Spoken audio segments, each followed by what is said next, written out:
Hello, everyone. Welcome to LORA channel. I hope you're enjoying today's news. We have a new story, but I won't keep you any longer. Don't forget to subscribe. My name is Laura. Since childhood, I have tasted disappointment more than anything else.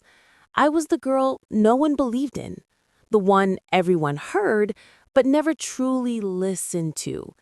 Every time I spoke of my dream, they laughed. Every time I tried to prove myself, they found a way to remind me that I was the weakest in the family.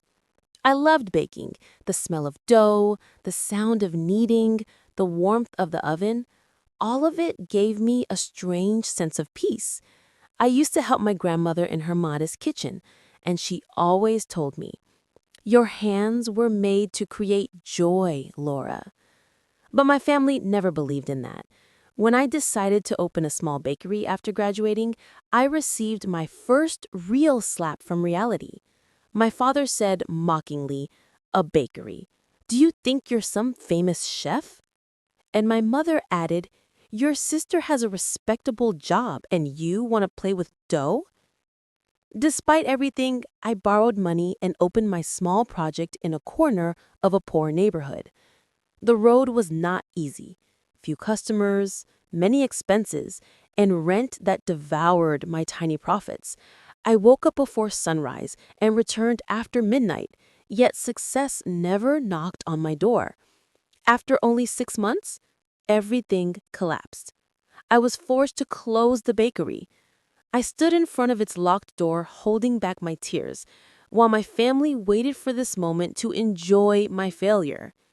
"We told you from the beginning you would fail. Look at your sister. At least she's successful and secure." I was broken, lost, a failure. But deep inside, a small voice whispered, "Failure is not the end." I decided not to give up. I worked in a small cafe, then in a modest bakery for very little pay, just to learn.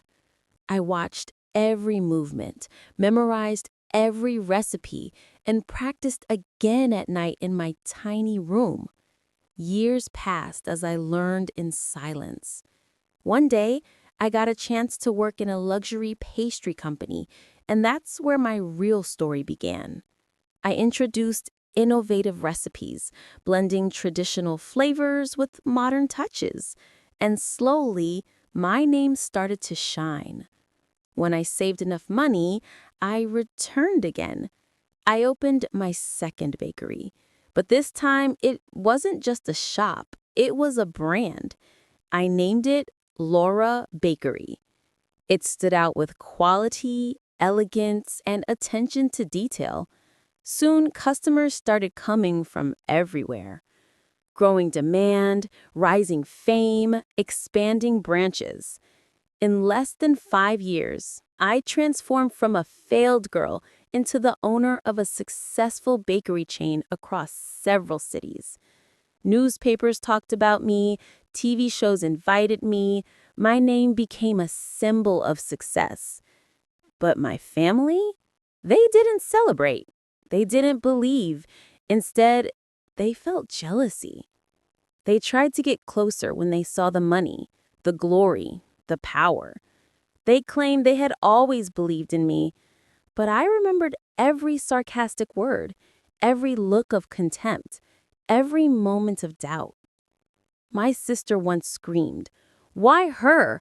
Why did she become more important than us?" And my father suddenly changed his tone. "We are your family. We should be your partners." But I understood the truth. They hadn't changed. Only the situation had. At the grand opening of my largest branch, I stood before everyone and said, "I am Laura, the girl they called a failure, the one mocked by the people closest to her. Today, I am here not for revenge, but to prove that believing in yourself is stronger than every voice that tried to silence you." I looked at my family and said calmly, "I did not reach this place because of you, but in spite of you." Silence filled the room. Then thunderous applause followed. I was no longer just a baker. I became a businesswoman, a leader, an inspiration. But my journey did not suddenly turn into a perfect fairy tale. Success brought with it new challenges, heavier responsibilities, and enemies who smiled in my face while plotting behind my back. Running a chain of bakeries was not just about sweet smells and warm bread. It was about sleepless nights, constant decisions, and the fear of losing everything I had built. I remember standing alone in my office late at night, staring at financial reports, wondering if I was strong enough for all of this. Is this really my life now? I whispered to myself. Employees depended on me. Suppliers waited for my decisions. Customers expected perfection. One mistake could destroy everything. Yet each time doubt tried to invade my heart, I remembered the girl who cried in front of a closed bakery door, and I promised her, "You will never be powerless again." My family began calling more often, visiting more frequently, smiling more than they ever had before. My mother suddenly became proud. My father spoke of my name in front of neighbors. My sister tried to act as if we were close friends. But every compliment felt heavy. Every hug felt forced. One evening during a family dinner, my father said casually, "Laura, since you're so successful now, don't you think it's time to help your family properly? We could open a bakery under your name, but managed by us." The silence was suffocating. I realized then they were not proud of me. They were proud of my income. I answered calmly. Family is not defined by blood alone. It is defined by respect. And respect was something I had to fight for alone. My sister could no longer hide her envy. She started spreading rumors, questioning my success, suggesting that I had reached the top by unethical means. Some believed her, some doubted me. For the first time in years, my reputation was threatened. And once again, life tested my strength. Instead of responding with anger, I chose grace. I organized a public event, inviting media, partners, and employees. I spoke openly about my journey, my struggles, my failures, and my rise. Success is not stolen. It is built with pain, patience, and perseverance, I declared. The truth silenced lies, and slowly, my strength became undeniable. Despite the applause, inside me, a quiet loneliness grew. I had sacrificed friendships, love, a normal life. There were nights when I wished someone would simply ask, "Laura, are you okay?" But the world only saw the strong woman, not the tired soul behind her smile. It was then that I understood. Being a queen also means being alone at the top.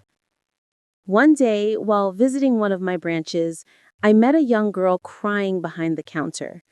She reminded me of myself. Her voice trembled as she said, "They say I will never succeed." I knelt beside her and whispered, "They said the same about me, and look where I am now." From that day, I created a foundation to support young women who dream of starting their own businesses. I turned my pain into opportunity for others. Years passed. My name became legacy. My brand became empire.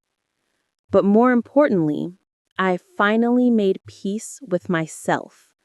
I no longer needed my family's approval. I no longer feared their judgment. I had found my own worth. Standing on the balcony of my home, overlooking the city lights, I smiled softly. "You did it, Laura," I whispered. You survived. You rose. You became everything they said you couldn't be. I was no longer just a story of success. I was a message that said failure is not the end. Lack of support is not a death sentence. Pain can become power. I am Laura, once broken, once mocked, once underestimated. Now, the queen of bakeries, a woman who transformed rejection into reign, a soul who built an empire from ashes. And this is not just my story. This is the story of every girl who refused to believe the lies told about her.